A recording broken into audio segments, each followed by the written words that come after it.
Hey y'all, it's Dr. Shamanda. Welcome back to my channel where we talk about all things mental health, personal finance, and overall strategies to live your best life. All right, y'all. So again, welcome back to my channel. If you're new to my channel, I am a millennial single mom of 2 teenagers, former high school dropout turned doctor, PhD, and I'm on a journey towards financial freedom, time freedom, and building generational wealth. So again, thank you guys for watching this channel and subscribing and being a part of this journey with me. This is actually my second video today. I was taking a break and I obviously scroll YouTube because I love YouTube. It's like my favorite.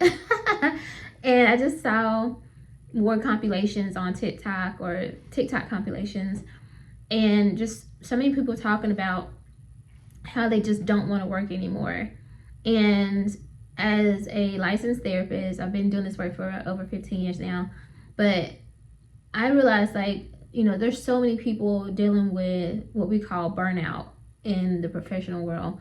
And it can happen to anybody though. Like, it's just this feeling of apathy, like you just don't want to do it anymore. And there's so many reasons. And I really wanted to talk about this from my perspective and give some feedback and give some suggestions and strategies, because personally I have felt burnout myself. I have felt like I just don't want to do this no more. I don't want to work anymore. I am over it.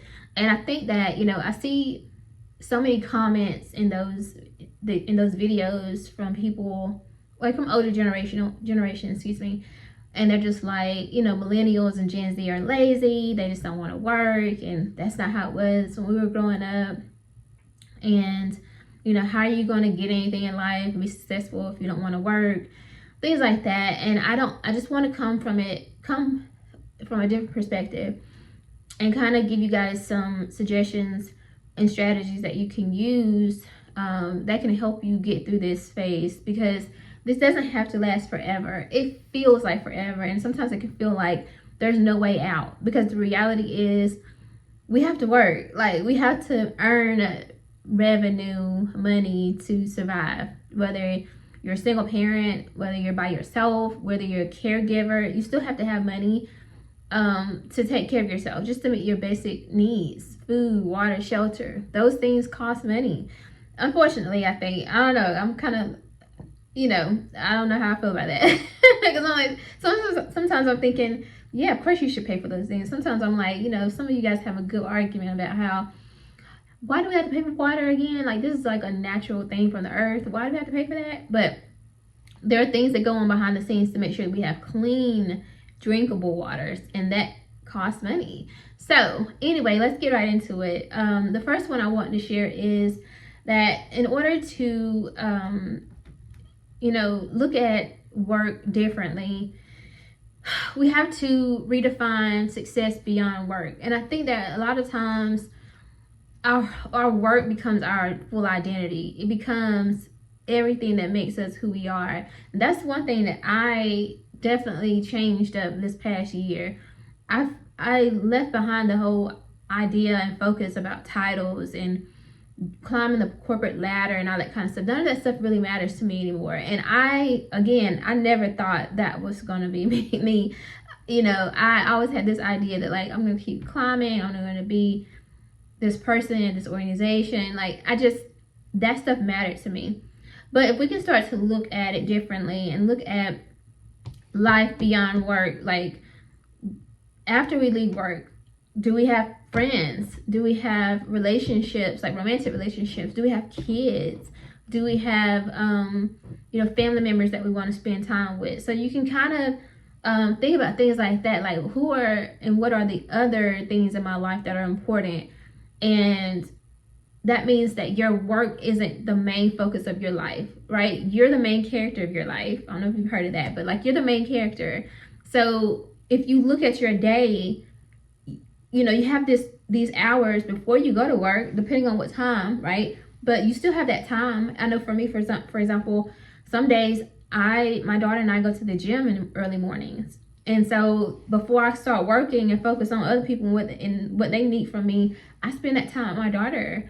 and I'm doing something for myself, my self-care. So if you can look at it like that, and then also like afterward, like what are you gonna do afterward? How can you spend your time with these other people or doing these other things, a hobby or whatever, so that your whole life doesn't feel like it's so focused and centered on work. And the other good thing about that is that you can start to look at how your work and being paid for that work actually allows you to do those things, right? Like if you enjoy going out to lunch with your friends, you can be excited about going to work because you're like, okay, I'm gonna earn this money and this next paycheck I'm gonna go out to eat with my friends. But if you didn't have that work, that job, whatever, then you wouldn't be able to do those things. So just really focus on redefining success in your life beyond work, okay? The second one is prioritize rest and recovery, and not just from the perspective of vacations, because so many people think, oh, I can only get a rest and relax if I'm on vacation. No,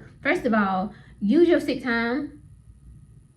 Speaking to myself, use your sick time, use your PTO time. I used to be one of those people who would save up my PTO time because I'm thinking strategically, like, okay, because you know, inevitably you're gonna leave at some point, right? I'm just saying, yeah, whenever I leave, I can use this. Like, it'll be like an extra paycheck worth of, because the PTO, when you cash it out, whatever, it'll be an extra check, whatever, on my last check.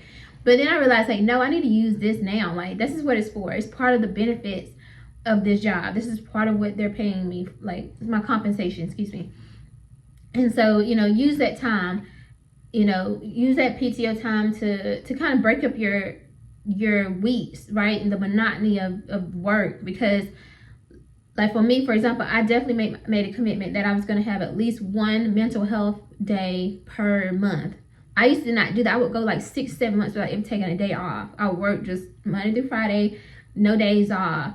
But I realized, like, that's not healthy. And then sometimes now I kind of to a point where I want to do that once every pay period, because you earn and accrue hours every pay period. So if you have that time, use that time. But also it can look like setting boundaries at work. So look at your job description, and that's a little, you know, because things are a little different right now. You know, people want to hold on to their jobs because layoffs and stuff. But, you know, you want to set boundaries. You don't want to be doing the job with 3 or 4 people. So you can be like, hey, you know, manager, whoever, like, this is really not my role. Could you get me some help and support here? Or you're not staying after. You know, some people just be lingering around, just sitting there. No, you need, once your day is over, leave. Get out of that workspace. Give yourself that time. That's your time back. And then also, like, taking breaks while you're at work. Like, that's another thing I did not do for a long time. I used to just work straight through my work day, not take breaks or anything. Sometimes I wouldn't even eat on my lunch break, and I'm just like, girl, what are you doing? You know what I'm saying? But I had to, and my managers would be like, no, you take a break, whatever. But my work ethic, and we hide behind that facade, but that's nothing to brag about. It really, it's not healthy.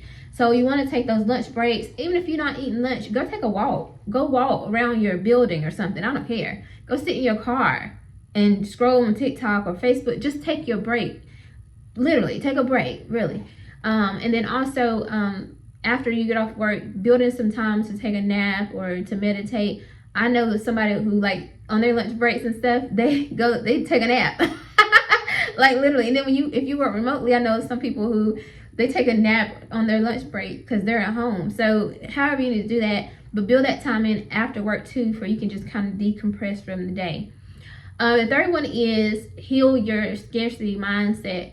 This is a huge one. And again, this comes back to the whole therapy mindset, mental health piece. This whole thing that, like, you know, we have to grind. We have to do the hustle culture type thing. You know, it's all about money. We gotta get it. Yes, there's a balance to it though, right? Like, at the end of the day, if you're in your 20s, early 30s, mid 30s, like me, it's like, hey, I want to retire early. I got to use this time. I got to capitalize off of this time. Yes, this is such a pivotal phase. We have to go get it. But there's a way to do that, right? So that you're not burning yourself out, and you know, so that you're not leaning into that scarcity mindset where I have to do so much in order to accomplish the things that I want in life. Another way though that you can heal the scarcity mindset though is financial planning, essentially. And that's what I had to do.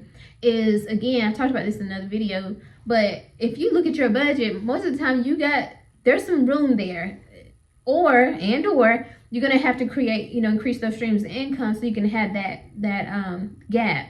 So, but the scarcity mindset will keep you in bondage. It'll keep you feeling like you gotta work this job, you gotta stay here, no, you don't. You know what I'm saying? If you budget correctly, you can set yourself up where you don't have to do this forever, and you can escape. I used to feel like that. As a single mom, I used to have a severe workplace anxiety where I thought, first of all, I'm like, I can't lose my job. I don't lose my job, because if I lose my job, I can't take care of my kids. Like that would be me. And I would get so much great feedback from my managers and supervisors, but that wasn't enough, because in my mind, yeah, y'all saying all this, but what if I did something wrong one day and I lose my job and I have nobody to turn to? I have to take care of my kids. That terrified me. But guess what? I don't have that no more. Like, I was just telling this to my daughter the other day. Like, I don't have that feeling no more. And you know why? It's because I have money saved. I have money invested. So worst case scenario, yes, it would set me back from my financial goals and the things I'm working toward right now. But if I needed to hit pause and I just was like, yeah, I'm good, I could do that. But you know what? I can say that because I have sacrificed so much over the last few years, because I've been saving, I've been investing, I've been sacrificing and not going out to eat and traveling, all this extra stuff, so that I could have this money set aside, invested in doing what it needs to do, so that in case these things happen, in case I got to a point where I'm just like, I can't anymore. You know what I'm saying? But that scarcity mindset will keep you stuck, and that's going to it's going to create this cycle. Like, if you feel like you're stuck, you're going to show up to work, you're going to overwork, then you're going to burn out and you really don't want to be there, and then you're going to quit, or like, it just creates this cycle of stress and anxiety that is wear and tear on your body, on your mind, and your emotions, and your relationships, and everything. So if you can break out of that scarcity mindset, and I'm gonna tell you right now, I call mine FU money. That is like the biggest my friends know I call it that. That's the secret sauce right there, and it's called a freedom fund. I call it freedom fund now, but FU money, whatever, same thing. When you get that, basically anything happen, or you get to a point where you're just like, nah, I'm good, I can't do this, you can walk. That's the secret, and nobody wants to talk about that, but like, you can walk. Now you want to be strategic about that, right? But at the end of the day, once you get that, you don't have to live in scarcity anymore, because you know you're good, you set yourself up. But again, that doesn't come overnight. Like, you have to be very intentional to get there through a lot of sacrifices. All right, number 4 is finding purpose in the work that you do right now, right? And so for me, you guys know, I call my work service. I don't, because something about work just don't sit right with me. You know what I'm saying? I'm just being real. So that's how I have to put it in my mind, like, I'm serving, and I really am. Like, the work that I do in behavioral health, mental health, I'm literally serving, seriously. And so I don't take that for granted. I don't take that lightly, and that helps me show up every day, especially knowing that I'm helping people become healthier and get through their day. And the work that I do in like virtual practice is helping like millennials and those who are in the workforce, helping them navigate their careers and things like that. So, because I work with children in my regular job, and I work with like adults and stuff in my practice. So, being able to show up and serve in that way feels really good. But I'm getting paid for that, so that is a win-win situation. But if I know that, like, okay, yes, I'm showing up to this office, this job every day, and yeah, I technically don't own my own time right now, but I'm making an impact. I'm doing something that helps people. And you know what? Some people downplay certain positions. They're like, well, I'm a secretary, so what does that mean? But you're helping this company flow. Like, you gotta really go deep in this, y'all. Like, seriously. Okay, let's say you are a secretary and you feel like that's nothing, you don't want to be here, that you don't matter.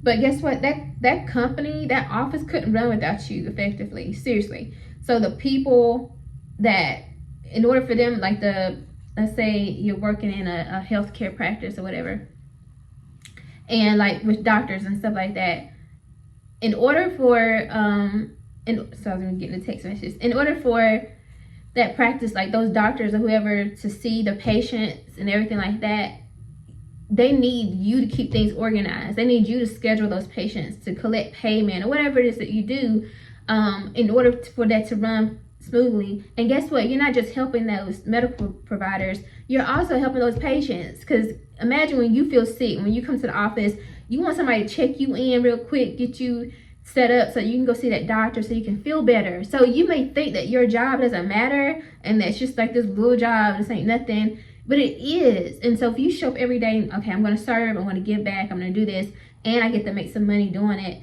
It may not be everything that you want it to be. It may not be what you feel like you're called to do. But if you focus on like seasons and know that everything happens in seasons. In this season, you're called to serve in this role, and you're going to use the money that you're making at this job to pay off 3 credit cards. Like, you got to get real detailed with it. Like, that's how you have to train your mind to think, okay, I'm not going to be here for 5 years, but maybe I can stay here for 2 years, right? Because this is a little bit too much for me. But in these 2 years, I'm going to show up and I'm going to help as many people as possible. I'm going to run this office, and I'm going to get my money, budgeted correctly, and I'm going to pay off this amount of debt, save this amount, and invest this amount. When you leave, when you finally get to the end, you can walk away knowing that you accomplished your goals. My current employer, before I left that role, which I'm back with this employer, but before I left, I purchased my home. So I always say that job, that company, I purchased my home with that company. Like, that's how I tie things in. Like, I'm serving, I'm helping patients, but I'm also able to meet my financial goals as well. So that's how you have to look at it, which is kind of a trick to do with your mind. And then last but not least, you need to build an exit strategy, and stick to it. Number 1. So again, I kind of talked about this in the last one, but you need to, well, I'm not saying what you need to do, but I'm just saying this is what works for me. You guys know I just created a playlist called my work optional by 40 goal. And that's how I have to train my mind, because I just can't see myself working to 65 or 70 and definitely not to no 80. You can forget it. So I know that, again, I am, I had to heal my scarcity mindset. I'm not, at the end of the day, if worst case something happened, I'm good. I just have to pull for whatever and I'm good. So I'm not going to maintain that scarcity mindset. And then also, I know I show up every day ready and willing to serve, and I know I'm making a difference in the work that I'm doing, and I get paid. And then I'm going to take that money that I get paid and I'm going to utilize it. Every dollar, make every dollar work for me, because it's going to get me closer to my exit strategy. Because I know that I want to wake up on Mondays and know that I created my schedule, not somebody else. I don't have to show up to anybody's place unless I want to. And maybe I only want to show up 3 days a week. You know what I'm saying? Maybe I only want to work part-time and be a contractor or a consultant. But you have to start with the end in mind. You got to know, okay, I can only do this for 5 more years. That's as far as I can stretch my mind. All right, then you need to be intense about this, right? You're going to have to really buckle down with your money, your finances, get that budget together, pay off your debt, save, invest, and everything. And that's your exit strategy, right? And honestly, that's going to make you show up a lot different, so much differently, to work every day or to serve every day, because you know that every day you're getting closer to your exit and you're making an impact and a difference every day. Again, those are some things that mental shifts, mindset shifts, that as a therapist and as someone who's a millennial and who's in this space too with you guys, that you can use when you just feel like you just don't want to work no more, or you don't want to work for 30 more years and you want to retire early. These are some things that you can do right now to help you through this phase and this journey, because I think a lot of people are feeling it. It doesn't matter who I know doctors who feel this, medical providers, lawyers, people who you guys feel make a whole lot of money, but keep in mind they do have a lot of debt too, so there's that, most of them. So it doesn't matter what profession you're in. So many people feel this now.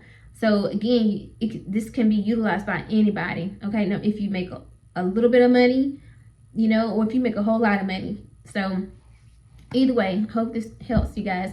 If you like this video, like the video, comment, subscribe, share, and I'll see you guys next time. All right.